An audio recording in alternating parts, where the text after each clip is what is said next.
ধানের ফলন বৃদ্ধির জন্য অনেক কৌশল অবলম্বন করি। তো আজকের এই ভিডিওটি আপনাদের জন্য, যাদের চারা রোপণের পরে আপনার 20 দিন বা 25 দিন বয়স হয়েছে এইরকম, অর্থাৎ যাদের চারা দেখবেন যে আপনার সবুজ সুন্দর হয়ে রয়েছে, আপনার এসিআই কোম্পানির যে ফ্লোরা রয়েছে এটা আপনার 20% নাইট্রোবেনজিন বলা হয়।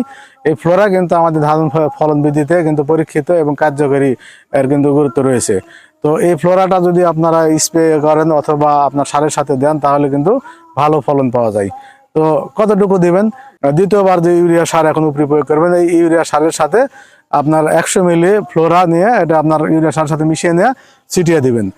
আর এর পরবর্তীতে আবার নিয়ম আছে যে এই ফ্লোরা কার্যকরীভাবে বা অ্যাকুরেট রেজাল্ট পাওয়ার জন্য, ভালো ফলাফল পাওয়ার জন্য 20 দিন পরে আরেকটা বার আপনাকে দিতে হবে। ওইবারে দ্বিতীয়বারে যখন দিবেন, প্রথম প্রয়োগ করলেন, এরপরে 20 দিন পরে ওইবারে আপনাকে স্প্রে দিতে হবে। স্প্রে যখন করবেন, করার পরে আর একটা বার আপনাকে এখানে এই ফ্লোরা দিতে হবে, হলো দ্বিতীয় স্প্রে থেকে পরবর্তী 20 দিন পরে আর একটা বার। এই 3 বার যদি আমরা ধানের ক্ষেত্রে ফ্লোরা ব্যবহার করতে পারি বা প্রয়োগ করতে পারি, তাহলে কিন্তু আমার এখানে বিঘা প্রতি 10 থেকে 12% অর্থাৎ 3 থেকে 4 মণ কিন্তু ফলন বৃদ্ধি পাওয়ার সম্ভাবনা থাকে বা এটা হয়ে থাকে।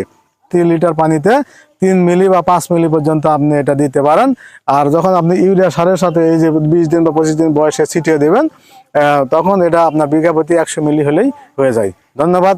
দেখা হবে আবার অন্য কোনো বিষয়, অন্য কোনো ভিডিওতে। আসসালামু আলাইকুম।